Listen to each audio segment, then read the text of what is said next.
This is one that might be useful, the FISH test, Eurovision. It detects aneuploidy in some chromosomes, but it's a very difficult technique and a very expensive technique. In the US, this costs around $1,500, and you see sensitivity, specificity, okay, but not really something that keeps you awake.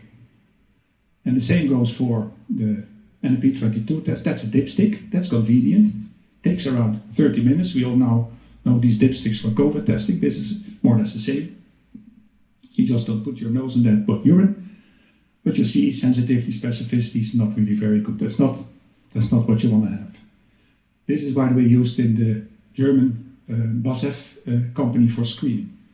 And BASF, the A stands for aniline. That's what they use for making all kinds of stuff. And aniline causes bladder cancer. So they screen their workers.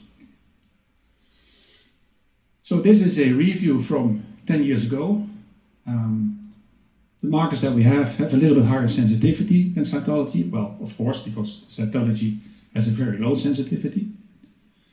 Specificity is not that good, and they cannot be used to simply replace cystoscopy.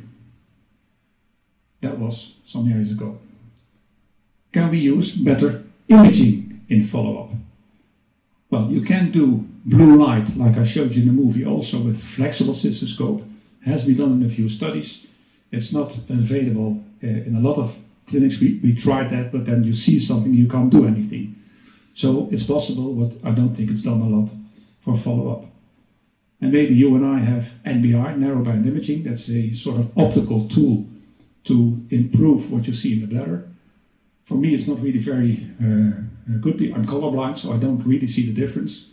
And there is the one larger study that has looked at the result, 600 patients, and in all it doesn't really improve the detection of tumors. So looks nice, but it's more a toy than that it really improves your diagnosis. So there's really room for improvement, new markers, and then especially, I guess, in follow-up. In follow-up, it means you know your patient. And I think that's important, because screening, like I told you, in Germany, one company does that, but there's not a lot of screening. You might screen heavy smokers, but then you do something well for people who don't do something wrong. So in the Netherlands, that's very controversial. It's not done. Hematuria workup, I guess heavy urologists in a patient with hematuria would do cystoscopy. I would do so. I would probably not rely only on a test. But follow up, you know your patient, you know the history, you've seen the bladder before.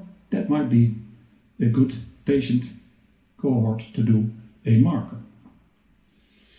And there have been, not only from the Euromonitor, but there have been recently a few markers with very promising results, with the goal to reduce the follow-up cystoscopy, because we do a lot. And of course, it's non-invasive, which is a major advantage if you compare that with cystoscopy. And most of those tests are epigenetic tests.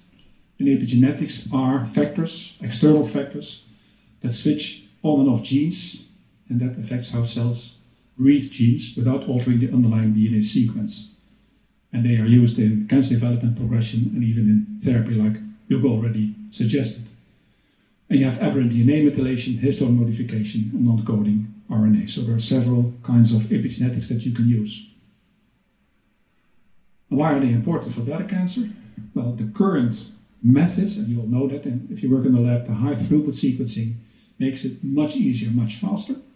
The body of literature is really growing exponentially from a few 10 years ago to hundreds now. And they are very frequent in cancers, also in urological cancers, but also in bladder cancer, both in tissue and in urine. Hugo already suggested that, and that's true, both for diagnosis, prognosis, and in the future, I think, potential targets for therapy.